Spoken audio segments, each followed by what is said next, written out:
네, 안녕하세요. 2025학년도 하양대 수시 모집 요강 분석 발표를 맡은 강북청 서울공병관입니다. 하양대 같은 경우에 올해 수시가 좀 변화가 많이 있어요. 특히 서성한 그 라인 쪽에서는 변화가 좀 많은 편이어가지고 오늘 한번 잘 살펴보시고 원서 접수할 때 이런 내용들이 있구나 확인해 보시고 하시면 좋을 것 같습니다. 바로 진행하도록 하겠습니다. 네, 일단 주요 변경 사항은 이제 교과랑 종합 일반 원래 뽑고 있던 그 전형들을 폐지를 하고 전형이 이제 교과 추천형, 그다음 종합 추천형, 종합 서류형, 면접형 이렇게 나눠져 있고요. 추천형 같은 경우에는 수능 최저 기준이 적용이 된다라는 거. 이게 일단 가장 큰 변화니까 꼭 확인을 하시고요. 수능 최저는 네, 이렇게 추천형 같은 경우에는 국수 영사 또는 과탐으로 세계 영역 등급 7 이내, 그다음 의학과 같은 경우는 세계 등급합 4이라는 거 확인하시면 좋을 것 같고요. 그 다음에 이제 추천 인원, 그러니까 원래는 교과에서만 추천을 고3 재적수의 11%를 받았었는데 그게 아니라 교과랑 종합 각각 11%니까 예전보다 더 많이, 2배로 많이 받을 수 있다라고 생각하시면 좋을 것 같아요. 그래서 교과 내신이 충분한 학생들은 이제 교과로 추천을 받는 거고, 아니면은 내가 비교과가 좀 더 잘 돼 있다 하는 학생들은 종합으로 추천형을 받으시면 된다라는 거 확인하시면 될 것 같고요. 그 다음에 이제 자유전공이 이번에 이제 무전공이라고 해가지고 자유전공이 신설이 됐는데 여러 군데 뽑는데 그 중에서도 논술은 예전부터 최저가 없었어요. 최저가 없었는데 이번에 이 인터컬리지 학부만 최저가 마찬가지로 3합 7이 있다라는 거 확인하시면 되고, 소프트웨어 인재 전형은 폐지됐다는 거 확인하시면 될 것 같습니다. 그래서 반영 비율 보시면요, 교과 같은 경우에는 이제 교과 90에 그다음 교과 정성평가, 그러니까 진로 과목이 내가 진학하려는 전공이랑 맞는가, 그런 부분들 10% 본다라는 거 확인하시면 되고, 그 다음에 추천형, 서류형, 뭐 면접형 같은 경우는 면접이 20%, 그 다음에 서류형 같은 경우에는 100 종합평가 100으로 본다라는 거, 그 다음에 논술 같은 경우에도 교과로 본다기보다 종합평가로 보는 건데, 이게 이제 출결을 중심으로 해가지고 좀 이렇게 성실도 정도만 체크한다 라고 보시면 될 것 같습니다. 그래서 최저는 앞에서 말씀드린 대로 이렇게인데, 논술 같은 경우 다시 한번 말씀을 드리지만 인터칼리지 학부에 한해서만 최저 학력이 적용된다는 거 확인하시면 될 것 같고요. 그 다음에 그래서 요 인터칼리지 같은 경우에는 교과로도 뽑고 종합도 추천 서류형으로 다 뽑고 있고 논술로도 저렇게 뽑는다. 근데 자연 쪽에 조금 더 포커싱이 맞춰져 있다라고 보시면 될 것 같고요. 요 학과들은 따로 희망하는 전공, 그러니까 자유전공에 포함되지 않는다라는 거 확인하시면 좋을 것 같고요. 네, 그럼 학생부 교과 전형부터 보도록 할게요. 추천형이고요. 지금 보시면은 인터칼리지 학부 때문에 대부분의 학과들이 인원수가 줄어든 거를 확인하실 수 있을 겁니다. 근데 이제 가만히 보시면은 좀 인기 있는 학부들, 많이 지원할 것 같은 학부들, 그쪽에 인원들이 줄어든 걸 확인할 수가 있는데요. 인터칼리지 가면은 너네 이런 학과 갈 거잖아, 약간 이제 그런 것들을 일부러 노리고 썼다라고 보시면 될 것 같고요. 그래서 이렇게 학교장 추천 필수고 11% 최저 학력 기준 있고, 그 다음에 교과랑 정성 이렇게 본다라는 거 확인하시면 되고요. 최저는 계속 말씀드리지만 이렇게 본다라는 거 확인하시면 됩니다. 그래서 수시 같은 경우에는 이제 성적 반영이 이렇게 된다. 3학년 1학기까지. 그 다음에 학생부 교과 같은 경우에는 석차 등급이 기재된 이수한 전 과목, 국어, 영어, 수학, 사회과학, 한국사까지.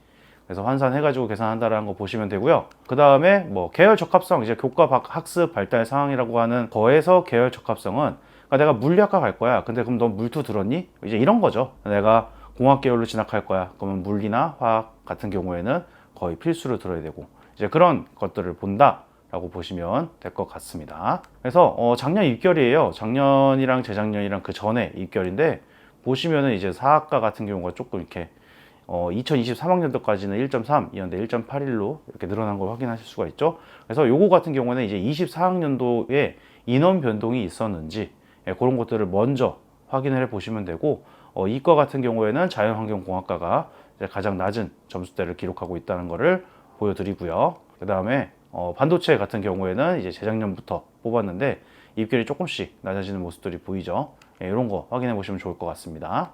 종합 추천형 같은 경우에는 아까 말씀드린 것처럼 종합 서류 100으로 하고요. 그 다음에 수능 최저 학력 기준 적용하고, 여기도 마찬가지 추천이 필수고요.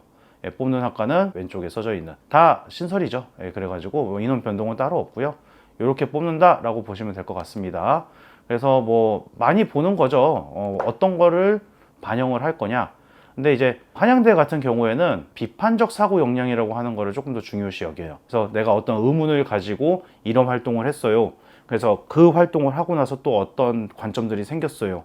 그래서 또 이런 걸 연구했어요. 이런 것들을 조금 더 많이 보니까 좀 연계가 돼 있는, 그러니까 학생부가 그냥 따로따로 노는 게 아니라, 아, 이런 것들에 대한 관심이 있어가지고 이런 거를 뭐 해결하고자, 아니면 이런 걸 조사해봤다, 새로운 궁금증이 생겼다, 이런 건 어떨까, 그런 것들을 좀 많이 본다라고 보시면 좋을 것 같습니다. 네, 그다음 면접형 같은 경우에는 이렇게 교육이라든지 교육과죠. 예, 사범대 그쪽으로만 뽑고 있고요. 학생부의 제출 서류 따로 없고, 여기 이제 면접이 진행된다라는 거 확인하시면 될 것 같고, 그래서 이렇게 먼저 서류로 5배수를 뽑고 그 다음에 면접으로 20을 뽑는다 보시면 될 것 같습니다. 그래서 면접일은 11월 30일이고요. 뭐 이런 식으로 적성, 인재, 잠재력, 그러니까 사범대는 웬만해서 적성, 인성, 그런 면접들은 보는데 생활기록부 기반으로 뽑는다라는 거 확인하시면 좋을 것 같고요. 그래서 역시 3년 결과인데요. 올해도 국어교육과가 인원이 조금 증가했거든요. 그래서 인원 증가 폭이나 이런 것들을 조금 확인해 보시고, 그리고 지원을 하시면은 더 좋을 것 같습니다. 이제 서류형 같은 경우에는 이제 기존 거랑 똑같다고 봤을 때 인원 변동이 이렇게 있어요. 근데 추천형으로 이렇게 넘어간 것들도 있고, 근데 아까 보셨다시피 추천형이 또 학과가 전부 다 있고 막 그렇지는 않거든요. 그래서 추천형을 쓸 거냐, 서류형을 쓸 거냐 하실 때 인원이라든지 아니면 뽑는 모집 단위라든지 그런 것들을 조금 확인해 보시면 좋을 것 같습니다.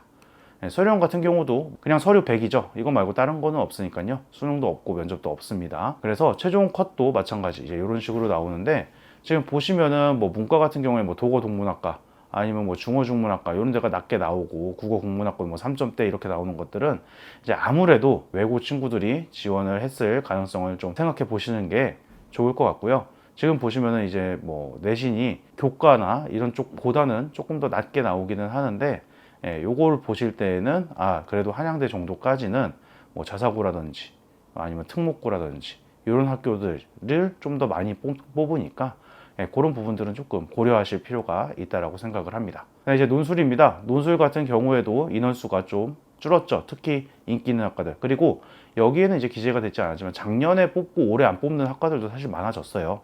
그래서 그 인원들이 다 인터칼리지 쪽으로 갔다라고 보시면 될 것 같고요. 이런 식으로 본다라고 합니다. 근데 이제 인터칼리지 인문 같은 경우에는 그냥 인문 계열이 아니라 이제 상경 계열 쪽 논술인데요.